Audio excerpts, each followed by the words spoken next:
You ever woken up to find your plants full of holes, your lettuces shredded to bits, and your beans full of aphids? Well, you're not alone. These pests, they can wreak months of your hard work. But what if I told you you could stop these pests and keep them in check without a single chemical spray? Well, in today's video, that's exactly what we're going to look at.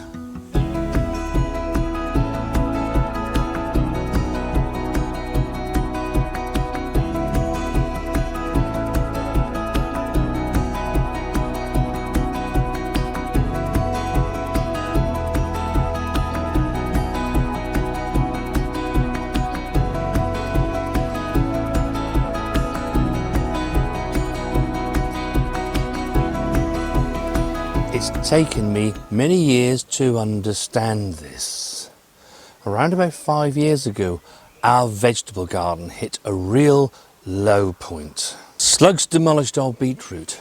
Cabbage white butterflies were there quicker than I could blink. And aphids seemed to be swarming everywhere.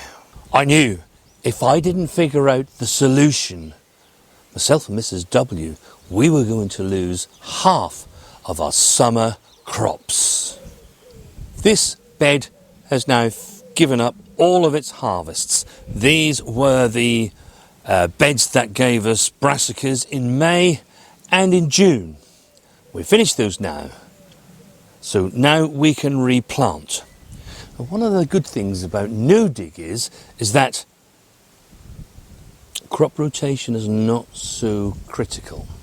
I'm not saying you want to be growing the same thing year after year after year, but I know that I can successfully grow a brassica earlier in the year and grow another brassica for a following crop. This is a succession sowing and doesn't really affect them. It's fine.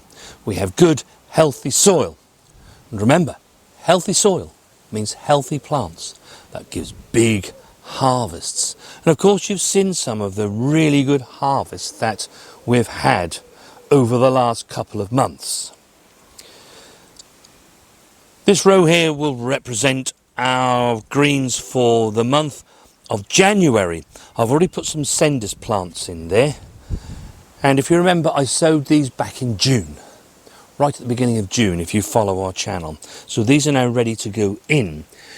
These plants here, these are a cabbage called Tundra, and they'll give us some lovely harvests as we get to the end of December and through into the new year. And the one thing that myself and Mrs. W are always keen to do is to ensure that we have food in these plots all year around. But we still have many months when the pests are still very prevalent. So now that these are planted, immediately I plant any brassica, I will cover them. Now you could use things like BT, and that's fine, but that's a job you have to do every 2 weeks. Otherwise, you could end up with plants that are got lots of caterpillars all over them and you'll use them. So it's something that you have to repeat. But what I do find, if we put covers over them, I don't need to worry about them. We're no dig anyway. We're not going to see lots and lots of weeds. We may only lift these covers up once a month, just to do a little bit of weeding and to inspect the plants and make sure that they're okay. The other thing for us, of course, is that we have many pigeons about here. Over in the woods up there, they're circling around all of the time and they love a brassica. So there's really no point in us turning to the BT. We might as well keep these covered, and it will serve two purposes. It will keep the pigeons off the brassicas and it will keep the white cabbage butterflies off them. And it's such a simple thing to do. All you need is these stakes that you can see I've already put into the ground, and then you just need some 25mm blue plumber's piping, and all we do is put that over these stakes. And by the way, I have left links in the description as to where we get all of these things from. So if you want to replicate the same system, you can do so. Just look in the description, you'll see the links. They'll take you to where we got them from. Now that these have been planted, I'm going to take the opportunity to use the space that's in the middle and plant some radishes. These radishes, they are a variety called Scarlet Globe. We sowed them probably only about a couple of weeks ago, but they've really come on, and everything always does at this time of the year. It's so warm, you know, there's no problem with germinating anything. But these brassicas that we have in here, these are for February and March next year. They're going to take a long time to grow. They're going to grow very slowly over time. By the time they need all the room in this bed, we'll have long harvested these lovely radishes. And then you just simply cover them with some mesh. This is Enviromesh. I find this to be the best. It's not the cheapest covering, but it does last for years. Myself and Mrs. W have probably had a lot of this mesh for the last 5 years, and still it's going. And it's a simple system of laying bricks, anything you can get hold of, these blocks, just to keep the covers down tight. In that way, the cabbage whites can't get in, the pigeons can't get in, and these will give us a harvest as we head into next year. And we are safe in the knowledge that they won't be attacked by anything. This is our July brassica bed. This is what we're currently eating at the moment. The first 2 plants have already gone.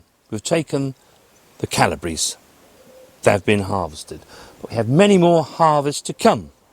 There is these golden acre, or as I used to know them, what my dad used to say, primo cabbages. They have got a lovely tight head coming, Mrs. W. They have, don't they? Yes. They really have. And those red cabbages are looking good too. The red cabbages, I can already feel a nice tight heart beginning there, so they won't be long. Lovely. Lovely colour, aren't they? They are. Just absolutely amazing. Yeah. There's a couple of cauliflowers on the end, and then here we have the Savoy King. Now these are more pointy. These have got a lovely, nice heart too, Mrs. W, so they're not going to be long. Nope.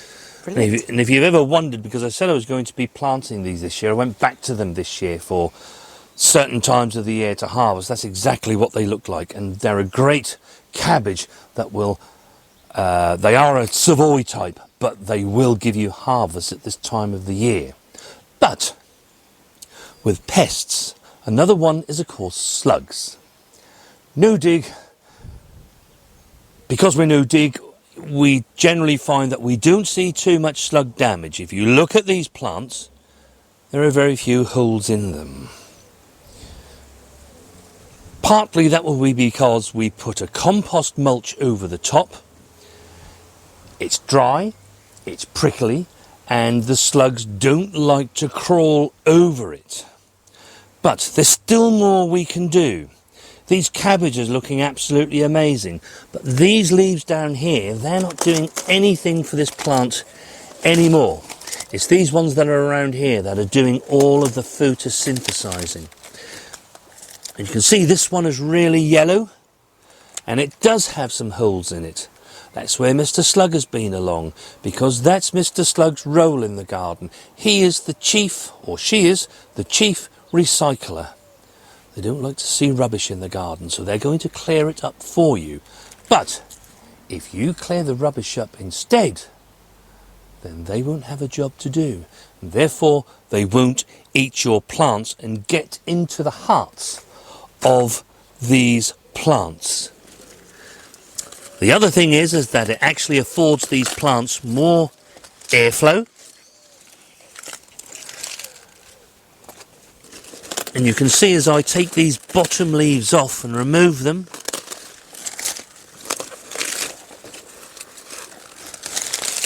look how much space they've got now. They can continue growing on. Mr. Slug won't get to them. And we shall have a lovely harvest of these cabbages. Well, in fact, we could harvest them now. They're certainly tight enough.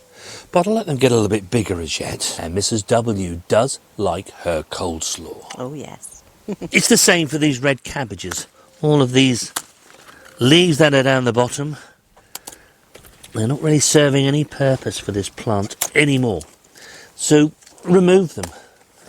And all of a sudden the plants have a much greater airflow. So therefore things like the white aphids that you get, they won't be so prevalent. And because they're not all crammed together and there's space between them, it's a weed there. In fact, it's a potato. Oh, yeah. That's one you forgot probably 2 years ago. Oh, it had to be my fault, didn't it? But yeah, these pests, they really do build up over a period of time. And this comes to my third tip when it comes to pests. Look at your plants. Have the covers off periodically. You need to water anyway, and you need to look to see if there's any weeds. But then when you are, just have a look at the leaves and look underneath. Is there anything there? Is there anything that might be troubling this plant? Because the sooner you deal with any pests and you realise there's something there, the sooner that you can do something about it. So don't just look there, look there. Look on the bottom there. Is there any slugs on the bottom? Remove these leaves, and then Mr. Slug can't crawl up because he's not so good at crawling up the stem. But if you leave these leaves here as they are, it provides a bridge for him or her, and then they can crawl up your plants. Look at all these leaves I'm removing. They have no pest damage whatsoever. Perfectly clean leaves. That's because of the enviromesh keeping them covered. It's because we're no-dig, so Mr. Slug is not so keen on crawling over this soil, and it's because we keep the plants maintained. We remove the leaves that are no longer required, and in that way there are no bridges for them to get up into your plants, into the hearts, onto the flower heads, depending on what you're growing. Now, I've removed the 2 Calabrese plants that myself and Mrs. W already have the heads to eat. But in this bed, I don't plan to grow anything else. A bit later on in the season, I'm going to put a cover crop in this particular bed over winter. But one of the things I have been saying to you all is that, you do need to make sure you've got plants ready to go. And you can tuck things in different places, where you've got a gap. I grew some of these Ferrari French beans. These are a low growing plant. These are not climbing ones.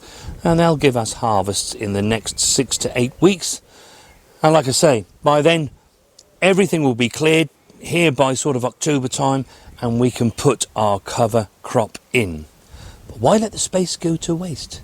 You've got these plants that you've sown. Well, hopefully you have if you've been watching our channel and you've been doing what we've been doing. And you can just dot these things in here into these spare spaces. Don't let soil be bare. It's only going to grow weeds anyway. So why don't you grow some vegetables and have more lovely food to eat?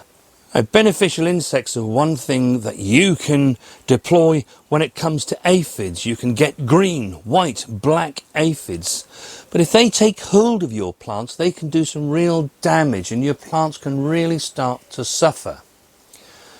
But by planting some of the flowers that we talked about earlier in the year, we have things such as marigolds, calendula, all sorts of different flowers that are either in the polytunnel, the greenhouse, and indeed out in the outdoor plots. They will attract all of these beneficial insects, and they will help you in the fight against aphids. Our tomatoes are looking really good, and I'm really very pleased about that. The same with the cucumbers. In fact, everything in here looks so good. They're not being overtaken by aphids. Are there aphids in here? Of course there are. But the balance between predator and pest is actually working really well. But again, it comes to checking your plants. Look at them. What's going on with them? If you can see aphids on there, the sooner you can act the better your plants will be. And one of myself and Mrs. W's favourite sprays to use is garlic spray. Now, all the garlic you see in here, this is all the garlic that's been left over from last year's harvest. We grew far too much last year. We haven't grown as many this year. And rather than letting it go to waste, I'm deploying it by making garlic spray. It's really easy. You take your bulb of garlic, you just pop it in a saucepan with some water and boil it. Then you let it cool down, strain it and put it into a spray container with water. And then the smell, that puts the aphids off because they're not sure what they're going after.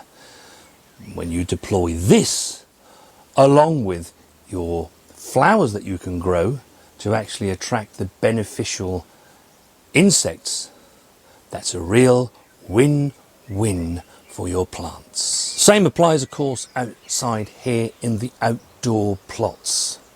We have many different flowers out here. If you're a regular follower of our channel, you will know all of the different flowers that we sowed earlier on this year. And they all help us in the fight against pests, because July, August is peak pest time. The last thing you want to do is to lose all of your harvest, all of that work you've done in the earlier part of the year, just to some pests. You can see here, this was filmed just 2 weeks ago. There were lots of black fly on the sunflowers, which are really right next to our beans. But all of those flowers, they've attracted in things like ladybirds. What do ladybirds love more than anything else? They love to eat aphids. You can see the beans here. They're absolutely clear of any pest whatsoever. And aphids can absolutely decimate your bean crops if they take a real hold. Now, of course, it's different for us today. I've learnt. In fact, Mrs. W taught me the way. I was always of the opinion that whatever grows in here, we're eating. If we can't eat it, it doesn't grow. But she taught me about how these flowers can actually help our quest to grow the best veg that we can. Not only do they look amazing, but they bring in all of these beneficial insects to help us against the pests that come into our garden. It's all about pest versus predator. Nothing's ever going to be perfect. You will always have some kind of pest. But it's about keeping the numbers down. It's about stacking the odds in your favour. That's exactly what myself and Mrs. W do. We stack the odds in our favour. We try to ensure that there are more and more predators than there are pests. Because once they get going on them, that's when we get amazing veg. Do let us know in the comments. Have you done the same as us? And are you seeing the same results as us? Do you plant different things? We tend to plant the things that we know that will do really well, but it'd be really good to hear what you're deploying in your gardens to ensure that these pests don't take over. If you've got another spray of some kind, organic of course, we don't want chemicals. Let us know in the comments what you use and how you make it. Now, we did make a video last year all about pest versus predator. So if you want to see a little bit more about how you can keep these pests away from your garden, then watch this video next.